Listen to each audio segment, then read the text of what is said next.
뉴스타파 기자 김경래 최강 시사. 김경래 최강시사 2부 시작하겠습니다. 2부 첫 코너는요. 지금 양대 노총이 사회적 대화 불참을 선언했죠. 경사노위에. 이 노정관계가 잘 풀리지가 않네요. 민주노총은 10시간 동안 경론 끝에 불참을 하기로 결정을 했고, 한국노총도 지금 대화 중단을 일단 선언을 했어요. 그 이유가 뭐고 앞으로 어떻게 될지가 이게 좀 여러 가지로 궁금합니다. 한국노총 김주영 위원장 연결하겠습니다. 위원장님 안녕하세요. 안녕하세요. 반갑습니다. 네. 김주영입니다. 네.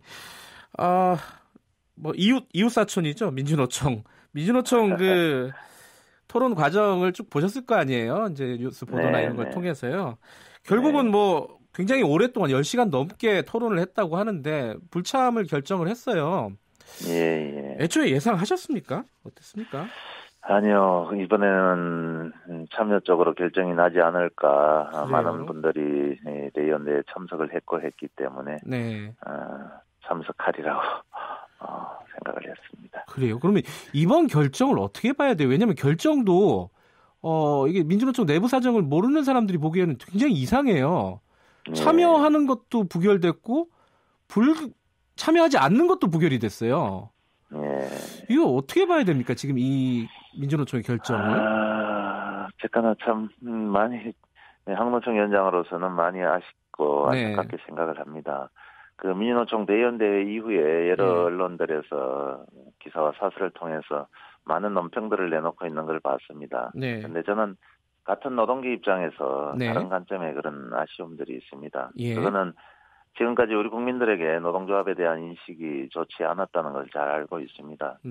뭐 예를 든다면은 조직이기주의라든지 귀족노조 같은 뭐 이런 거는 과거에 보수 언론과 이제 정부가 만들어낸 프레임이기도 한데 저는 이 프레임을 깨기 위해서 우리가 그렇지 않다고 그냥 외치고 투쟁하기보다는 노동운동이 지금까지와는 좀 다른 형식과 내용들을 좀 보여주는 그런 계기가 됐으면 했었습니다.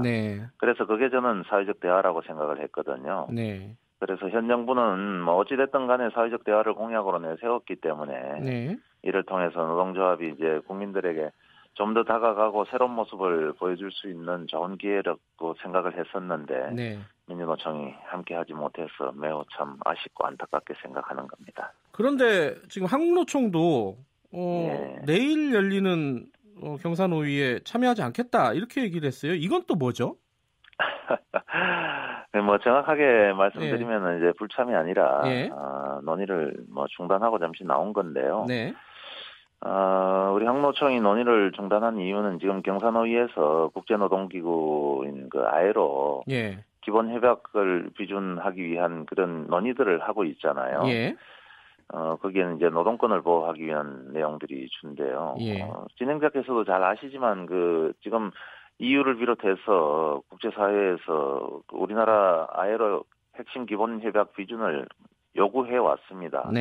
한 EU FTA에서도 그런 내용들이 들어있고 지금도 EU에서 들어와서 이제 이행 여부를 지금 체크하고 있거든요. 그래서 지금 사회적 대화를 통해서 이런 것을 어떻게 받아들일지에 대한 논의를 하고 있는데 사용자 측에서 이제 논의와 무관한 내용들을 들고 나온 거죠. 뭐 과거나 지금이나 우리 경제계에서 또 뭐 그냥 툭 하면은 글로벌 스탠다드를 이야기해 왔지 않습니까? 그런데 정작 국제노동기구가 요구하는 기본 협약과 노동계가 받아들일 수 없는 그런 회의 주제와는 무관한 내용을 들고 나오니까 이제 저희들도 예컨대 어떤 걸 들고 나왔다는 말씀이시죠? 단체 협약의 유효기간 확대라든지 사업장 내 파업 금지 그리고 파업 시 단체 대체근로 허용 그리고 부당노동 행위 시 형사처벌 폐지 같은 그런 내용들입니다. 지금 말씀하신 것들이 위원장님이 보시기에는 글로벌 스탠다드에 맞지 않다. 그런 그렇죠. 그런 것들을 지금 정부 쪽에서 계속 꺼내고 있기 때문에 사용자 쪽에서 꺼내기 때문에 일단은 요번에 한해서 일단 대화를 일단 중단한다 이런 말씀이신 거죠? 그렇죠. 요번 다음에는 이제 참가를 하시는 거고요. 이제 그 부분은 또 저희들도 조직적 그 논의들을 좀 거쳐야 될 부분들은 있습니다. 이제 논의를 한번 거쳐야 되는 거고요. 예. 근데 두 가지 질문을 드려야 될 것 같은데요. 한 가지는요. 이 아까 말씀하셨잖아요. 국민적인 어떤 시선이 노동계에 그렇게 우호적이지는 않다. 라는 부분이 있어요, 분명히. 그게 이제 민주노총이 됐든 한국노총이 됐든요. 근데 민주노총이 이게 전면적으로 이 보이콧을 할 수밖에 없는 상황이 됐고, 그러니까 한국노총도 이제 삐걱삐걱 거리지 않습니까? 이게 누가 잘못했느냐를 떠나서 이 사회적인 합의 기구가 대화 자체가 돌아가지 않는 부분에 대해서 여론이 우호적이지 않을 것 같아요. 이 부분은 어떻게 보세요? 그만큼 사실은 우리 사회가 좀 신뢰 사회가 되지 못한 부분들도 있지 않는 것 같습니다. 물론 사회적 대화가 진행되지 않는 부분들에 대해서는 많은 비난과 지탄들이 있을 거라고 생각을 합니다.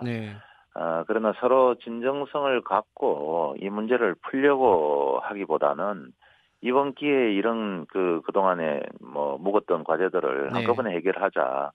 이런 태도들이 저는 문제라고 생각을 하고요. 그다음에 경사노위에서도 정말 그동안 그 출범한 지가 벌써 꽤 지났는데 진정성을 갖고 노력을 했는가, 운영을 하는 데 있어서 그런 노력들을 했는가 하는 데 대한 저희들의 의구심들이 있습니다. 지금 청와대 김의겸 대변인이 이렇게 얘기를 했잖아요. 이 사회적인 대화, 이거는 선택사항이 아니다. 이렇게 얘기를 했어요. 그리고 민주노총이 안 들어와도 진행한다. 계속 가겠다, 일정대로 가겠다 이랬는데 요 결정은 한국노총 입장에서는 어떻게 받아들이십니까?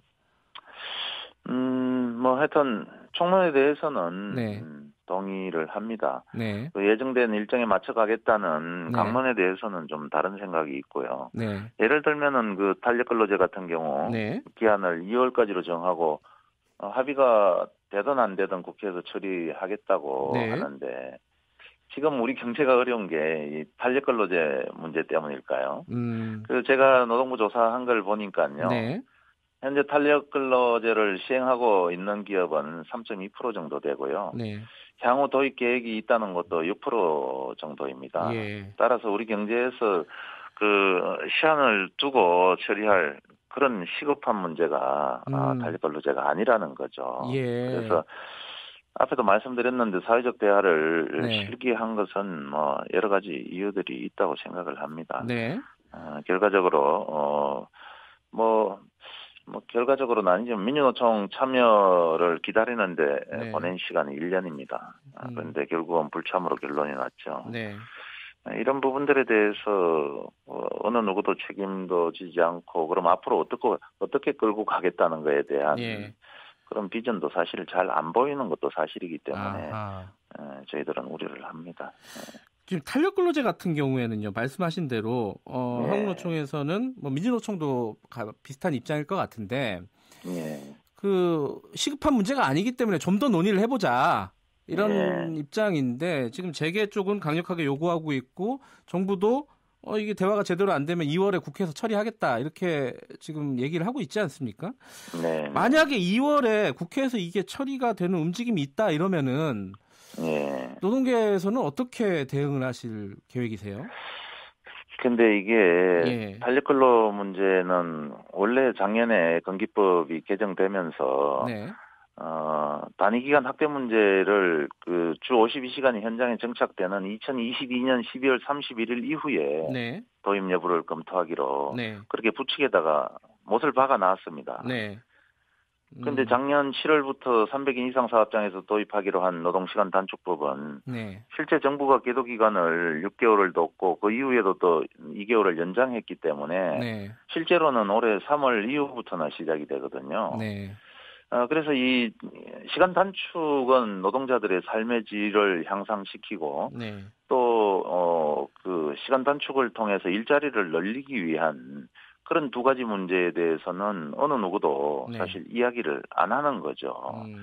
그래서 노동자 입장에서는 임금 삭감과 건강권을 침해하는 그런 문제, 심각한 문제들이 발생하는 거죠. 그래서 어떻게 이렇게 노동시간 단축법이 시행도 되기 전에 장시간 노동과 임금 저하를 강요하는 그 탄력근로제를 다룰 수 있나? 이것은 본말이 완전히 전도된 것이 아닌가 싶고요.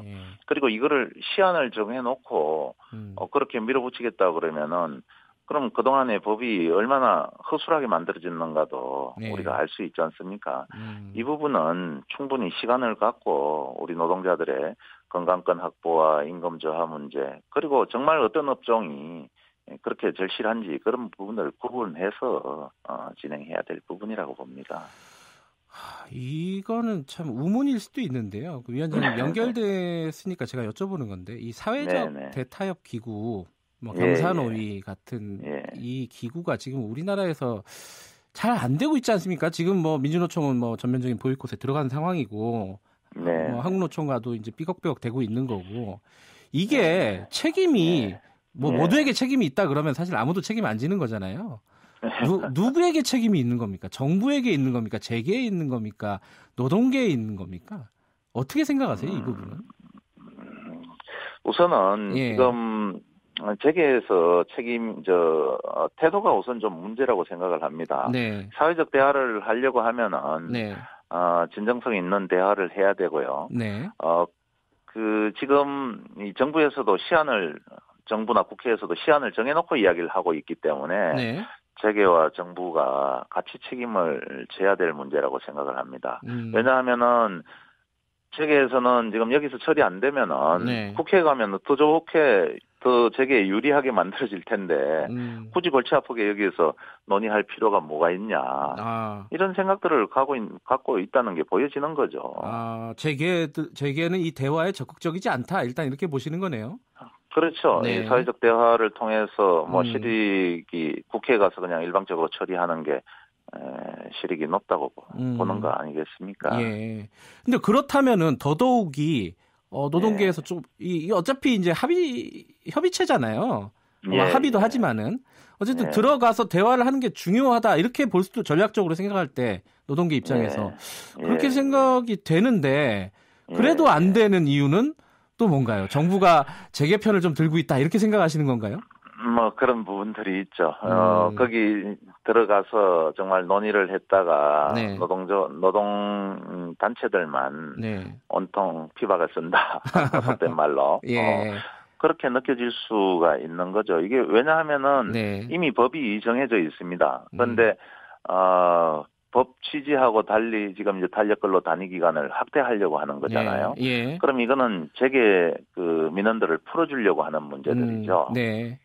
근데 그 재계 민원들을 풀어주는 데 있어서 이제 노동단체로서는 굉장히 리스키한 문제들이 있는데, 그러려면은 정말 서로들 진정으로 대화를 통해서 이 문제를 풀기 위한 노력들이 지속적으로 이어졌어야 된다. 그동안 그런 경사노위 출범하고 사실 별 서로들 어떤 의견 접근도 못하고 시간만 가게 된 거죠. 저는 2년 전에 벌써 우리 사회의 많은 문제들, 양극화 문제들, 그리고 계층 간의 문제들, 이런 부분들을 좀 풀어내기 위해서 사회적 대화를 주장한 바가 있습니다. 그러나 정말 중요한 시기들을 그냥 다 놓쳐버리고 간 것이 아닌가. 그렇게 생각을 합니다. 한국노총은 대화를 재개하려면은 뭐 어떤 선결 조건 같은 게 있습니까? 선결 조건이라기보다는 우선은 뭐 우리 한국노총은 그 한국노총이 갖고 있는 원칙이 있습니다. 사회적 책임에 대해서 결코 회피하지 않겠다는 겁니다. 만약 이제 정부 여당이 노동계 의견을 무시하고 노동자와 국민의 생존권이 달려 있는 그런 그 탄력근로제 문제나 최저임금 제도 뭐 이런 부분들이 그냥 그동안 강행 처리되고 또 앞으로 예견이 되고 있기 때문에 저희들은 그 투쟁에 나설 수밖에 없을 겁니다. 그러나 우리 한국노총은 사회적 대화가 노총이 짊어지고 있는 그런 사회적 책임 중에 하나라고 생각하고요. 불가피한 투쟁 또한 우리 한국노총의 사회적 책임이라고 생각을 합니다. 그런 사항들이 오지 않기를 진심으로 바라죠. 알겠습니다. 오늘 여기까지 듣겠습니다. 고맙습니다. 네, 고맙습니다. 한국노총 김주영 위원장이었습니다.